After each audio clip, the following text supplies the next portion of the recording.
자, 편제가 가지고 있는 식친관계 를 보겠습니다. 남자에게는 편제, 아버지죠. 그리고 재성이니까 아내, 그리고 애인일 수도 있습니다. 왜냐하면 정제를 보통 아내로 보고 편제를 애인으로 보는 성향이 상당히 같아요. 왜냐하면 음양이 같은 건 애인이고 음양이 다른 건 처다 그런 얘기예요. 근데 이제 꼭 그런 건 아닙니다. 재물 등을 상징하고 여자에게는 아버지와 재물 그리고 관성인 내 남자의 인성이므로 내 남자를 생각하는 성분이기 때문에 시어머니를 둘 수 있다고 그랬습니다. 이게 여자한테는 시어머니가 될 수도 있어요. 아니면 관을 생각하는 거니까. 그리고 유동성이 있는 재물, 부동산, 문서, 결혼 등을 주목한다. 그랬습니다. 이게 이제 편제가 가질 수 있는 식친관계죠.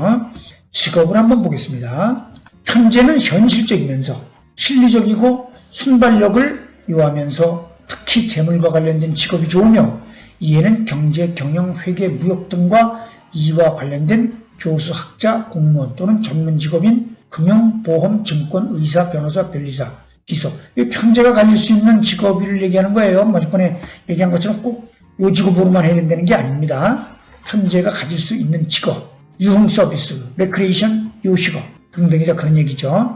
이 밖에도 전문성을 가진 직업으로서 자유롭고 구속받지 않으면서 규정화되어 있지 않은 재물과 관련된 직업 중 연예인, 사업가, 세일즈맨, 스포츠맨 등을 들 수 있다 그랬습니다.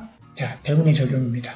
재성이란 비록 한계와 범위를 정하여 내가 취하는 것이긴 하지만 그만큼 나의 기운을 설기시키는 성분이며 욕심이 과하면 감당하기 어려운 성분이기도 하다 그랬습니다. 아무래도 그렇죠. 내가 극하는 힘이 넉넉해야 되니까. 따라서 원국에서 식재로 인하여 식상과 재성으로 인하여 내가 약한데 또 재운을 맞이한다면 상기한 바와 같은 재성의 식친관계로 인해 낭패를 보게 될 것이며 인비겁으로 내가 강한 상태라면 관련된 인연으로 인해 당연히 전성기를 맞이하게 될 것이다. 재성의 운은 금전, 결혼, 사업, 부동산, 문서, 처첩 등의 문제에 주목한다 그랬습니다. 식재가 왕에서 식신상관과 재성으로 인해서 내가 이 식재가 왕에서 내가 약한데 또 재운을 맞이한다면 재성으로 인해서 낭패를 보게 되는 것이죠. 재성의 식친관계, 돈, 재물, 그리고 처첩, 그리고 남편 문제 등등으로 관련되어 있는 것으로 인해서 내가 낭패를 본다는 얘기예요. 그리고 인성과 비겁이 섞여서 내가 간 상태일 때 젖성이 운이 오면 전성기를 맞이하겠는 소리죠. 제극인으로서 인성을 덜어주게 되는 거죠. 그걸 얘기하는 겁니다. 꼭 강약, 나한테 유리한가 아닌가 그걸 잘 살필.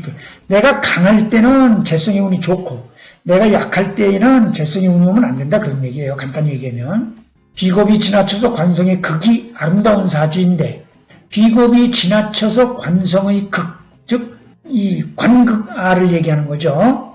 예를 들어서 비겁, 즉 가불목이 왕한데 경신금이 극을 한다면 상당히 좋은 역할을 하는 건데 이때 재운이 들어온다면 그러면 재생관을 하게 되죠. 재생관으로 인해 재관이 뜻을 모아 한마음이 되므로 재물은 물론 사회에서의 지위와 명예가 한꺼번에 치솟을 뿐 아니라 남녀 모두 소위 귀인에 해당하는 이성을 만날 수 있는 길운이다 그랬습니다. 관성의 극이 아름다운 사주인데 재운이 또 들어온다면 재성에 대한 육친과 관성에 대한 육친이 한꺼번에 나에게 복이 돼서 들어온다는 얘기죠. 그럼 남녀 모두 소위 귀인에 해당하는 이성을 만날 수 있는 길운이다 그랬습니다. 아주 좋은 운이죠. 그렇게 되면 인성의 도움으로 강한 사주인데 여기에 재운이 또 도래한다면 역시 제극인의 원리로 인해 재물은 물론 원하던 여인과 인연이 될 수 있는 길운이다 그랬습니다. 인성의 도움으로 내가 강한 사주다 그런 얘기죠. 이때 재운이 들어오면 제극인이 되는 거죠. 네, 그렇습니다. 그러나 식재관이 강해서 비겁에 의존하고 있거나 혹은 인성에 의존하고 있는데 재운이 들어온다면 재생관 관극아 혹은 제극인으로 인해 앞에서 설명한 재성이 과다한 경우에 부정적인 결과를 그대로 받을 수 있으며 심하면 부도, 폐가망신, 관제구설, 건강의 실패 등 극단적인 상황까지도 경험할 수 있다 그랬습니다. 식재관이 강해서 비겁에 의존, 비겁이 약하다 그런 소리예요. 내가 혹은 또 인성에 의존하고 있는데 재운이 또 들어온다면 내 비겁이 굉장히 힘들겠죠. 그리고 재운이 돌아서 또 인성에도 의존하고 있는데 재극인을 하면 굉장히 힘들겠죠. 그래서 그것까지 얘기하는 거죠. 부도 폐가망신 관제구조이 상당히 자세히 원국을 잘 살펴야 된다 그런 얘기예요. 참고로 재성은 내 여자요 인성은 내 어머니이므로 생극의 흐름을 잘 살펴야 한다. 재극인이니까. 재성은 내 여자요 인성은 내 어머니이므로 내 여자와 내 어머니가 사이가 안 좋을 수 있다 그런 얘기죠. 그걸 잘 살펴야 된다 그런 얘기입니다. 정제를 봅니다. 정제란 나의 극을 받으면서 나와 음양이 다른 오행이다. 내가 기토라면 임술, 내가 임술하면 정화를 말한다. 편제가 사업적인 성격을 띠면서 유동성을 가지고 있는 재물이었다면 정제는 정기적이거나 부정적 혹은 규정화 되어 있는 성격을 띠는 재물을 말한다. 정제 역시 그 범위와 한계에 따라 식생제에 따른 길흉이 다르게 나타날 것이므로 그에 따른 성격 또한 차이가 있다 그랬습니다.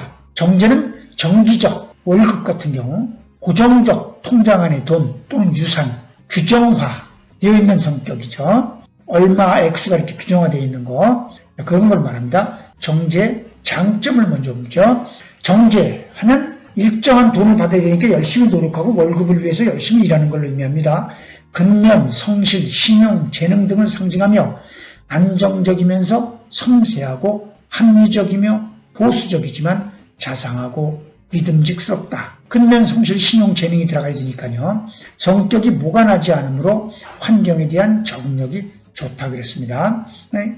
성실하고 착하니까.